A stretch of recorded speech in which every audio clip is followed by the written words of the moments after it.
Step one, separate yourself from such people. Competitive spirits. Hey guys, welcome to my YouTube channel. My name is Bidemi Ogunyemi. I'm talking to us about discerning the friends or the relationship we have in our lives. At the end of this video, I would have shared my experiences with the friends I had in my life, how I started discerning my friends, their intention towards me, how you can discern. The most important thing is I want you to know those toxic relationships that you need to do away with and those people you need to draw closer to you. I expect you to reflect. Your friends can either make you or mar you. Your friends can propel you to the next level of your life, to the next phase of your life, or they can make you redundant. There is this quote that says, "Show me your friend and I'll tell you who you are." I'll just share some of my experiences with friends. When I was in secondary school, I had a friend who was supposed to be my closest friend. I went to a boarding school.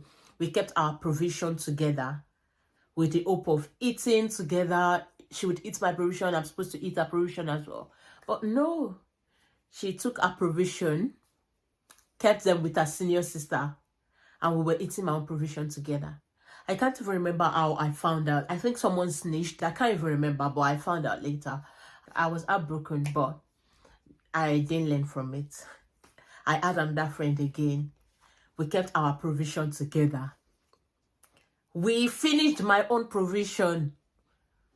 She took her own provision. She said she's taking them home for her younger ones.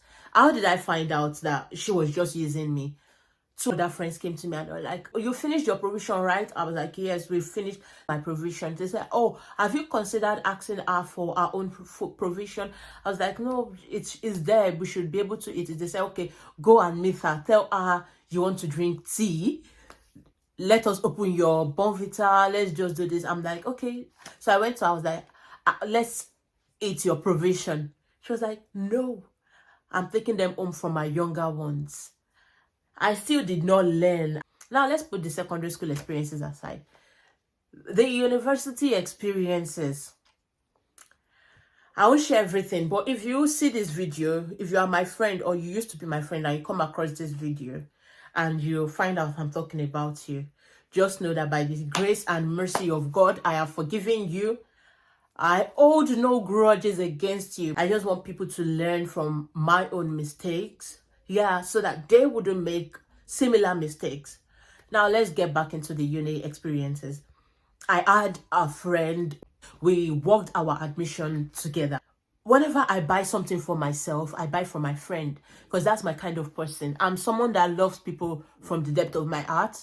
If I love you, I can do anything for you. So whenever I buy a clothes for myself, I buy for my friend. So I buy everything in twos because she was my friend. So we used to dress alike. But she had another friend. This other friend, they had this special language they speak to one another. But what they do not understand is I understand everything they say. If you see this video now, I just want you to know that everything you and the other friend used to talk about, I understand everything. But I just pretend like I do not understand. And so they will talk about me in my presence, snitch, say all sort of things about me. But, I'll just pretend as if I don't know what they are talking about. I still didn't learn, but she was still very close to me until we had a major fallout and I decided to move on with my life. I hold nothing against you if you come across this video. I had another friend again in uni. So that's where this video is coming from, because I feel people need to learn from my own mistakes and my own experiences. This friend is very intelligent. She's so intelligent. She studies. Her dad is a professor. I've given her out. Yeah, she was my really good friend. And I liked her so much. And if you know me, you would know that I'm not someone that, those days, I'm not someone that was really serious with sitting down to read. But I decided to get serious with my education. So I was like, oh, let me choose this person as my friend. She's someone that loves to read. She can inspire me. So I started getting closer to her, tried to read with her. But she had two other friends. They just talk about me. They make jest of me. But I discerned, but I ignored my discernment. So she had issues with her accommodations those days. And I said, come and live with me. Come into my house. You stay with me. And as long as you are supporting me with my education, you wake me up whenever you are reading, so I can get into that reading realm as well. Tell me why I will wake up in the midnight to go to the toilet and I'll find my friend reading. And I'm like, yo, why didn't you wake me up? She's like, I woke you up, you did not answer. I said, but I told you to slap me, pour water on my face, just do everything. As soon as you get up to read, wake me up as well so that I can read. She would say, I woke you up, you didn't answer. But it kept going like that. But she was living in my house, not paying rent. I'm not angry. God sees my heart, but I just want people to learn from my own mistakes. But what broke the camel back was when I was out of money. I was out of fund. And she went out to eat. Bear in mind, we used to eat my provision, my food. And it's not a big deal for me, you know. I had someone that was supplying. My dad was like a supplier. So whatever I need is just a phone call away. So glory be to God for giving me an awesome dad like that. So that particular time, I was just like, oh, I don't want to ask for money now. I was just being a bit considerate to my dad. And I didn't have money. There was no food at home. And she went out. She ate out. Someone challenged her. And that broke us apart. Now, the final experience, not final, there are so many other experiences I wouldn't share, but there's this one I really want to share just a bit. I'm not going to give so much details. And that friend that I really like and appreciate so much, but when I started getting closer to God, I realized that she did not even like me. She did not like me. She did not like me. There are some things I didn't want to say here because if I say some things here, some people, they have brain that will just, they can put one or two things together and they'll be like, oh, maybe she's talking about this person and I don't want that. Do you understand? I don't want that. So how did I start discerning? I started getting closer to God. I started praying more, studying my Bible. Like, I started seeking personal relationship with God. God started opening my eyes to the people around me. Like, there are some people that I have in my life as of those times that I thought were my friends. And God opened my eyes to see that no, these people are not supposed to be in your life. It opened my eyes to the extent that everything they've been doing over time that I just overlook started making sense. Do you understand? So my experience with knowing who my friends are started when I had this spiritual awakening. I started seeing people for who they are. I no longer see the shell, the pretense. I now see their real personality and how they perceive me. And I started making some decisions. And guess what? There was a particular time I got some things for myself.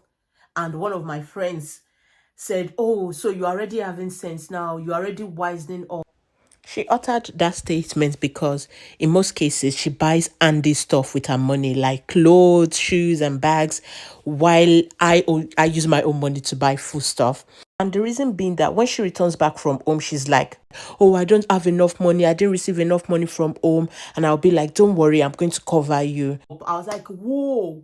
So all this while, this person saw me as a foolish person. But let us put that one aside because that is not what we are talking about now. I just want you to learn. Some people perceive you as stupid because you love from your heart.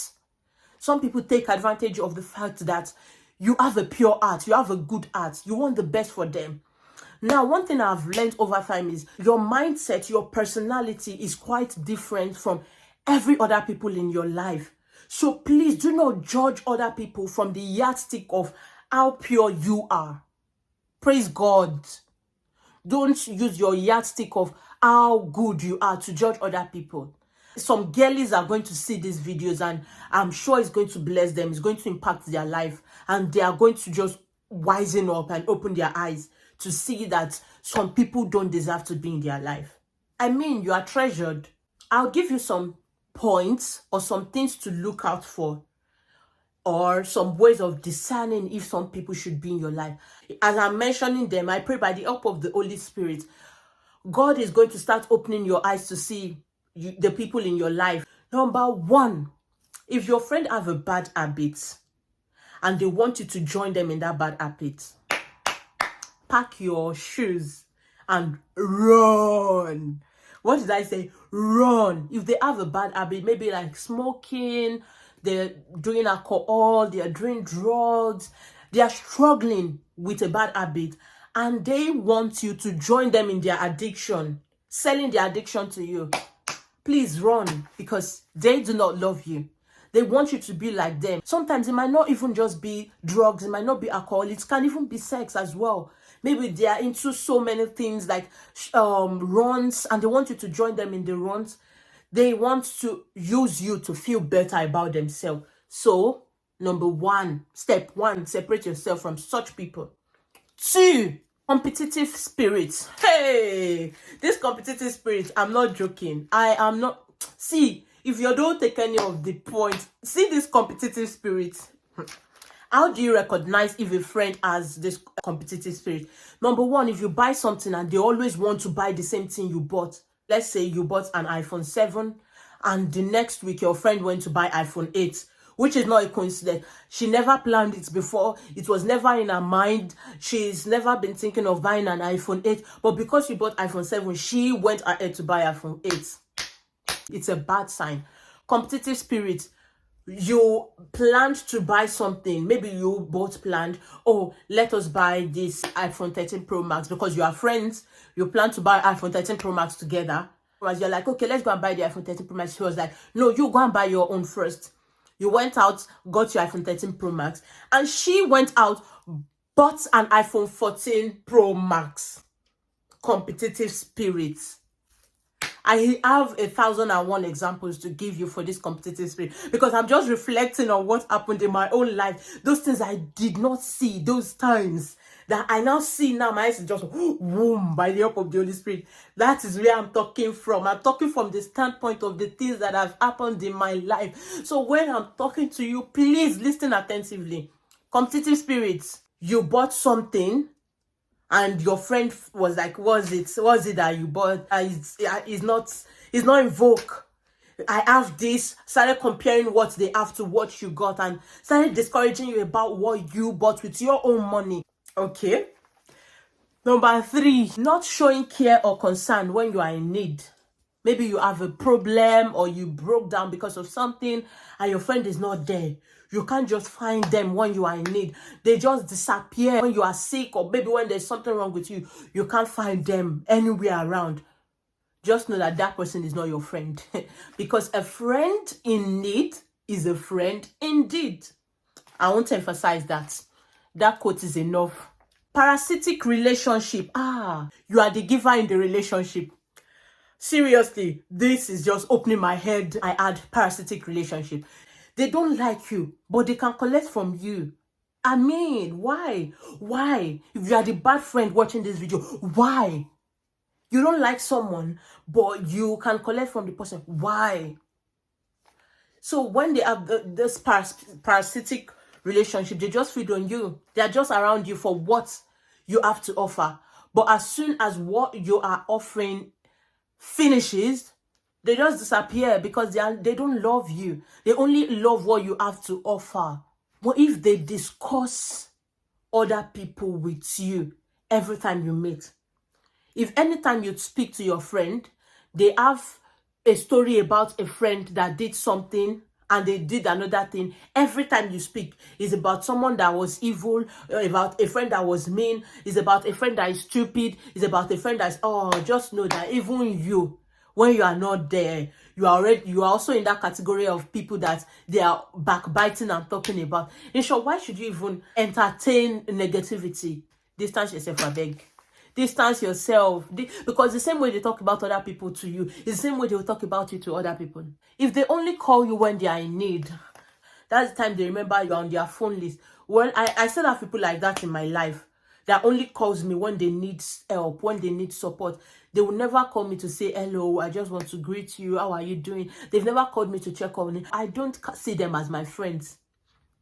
So if you have people in your life and you call them your friend, and they only call you when they need you, I beg, they are not your friends, please.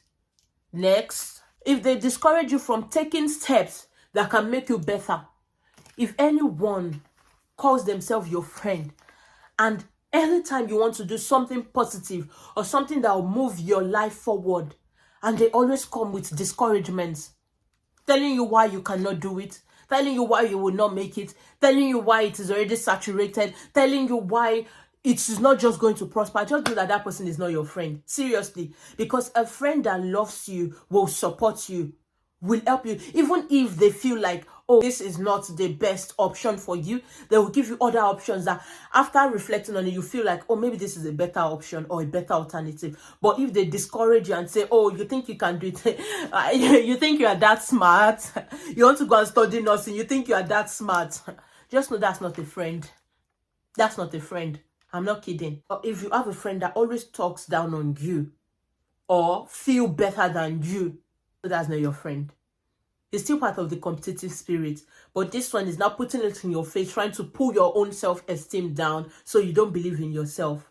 Do you get me? Aha. If you have friends that purposely hoard information that you could benefit from, just know that person is not your friend. They know things that can help you to become better or move you to the next level or the next stage of your life, but they decide to hoard the information. That person is not your friend. If all you do together is social gathering, and outside that, no impact, no career development, no other advice that could make you a better person, I beg, that's not your friend. That's not your friend. That's just your social colleague or your social whatever. In my next video, I will talk about how to group your friends into 3 different categories, because I feel you just need to know where to place people in your life.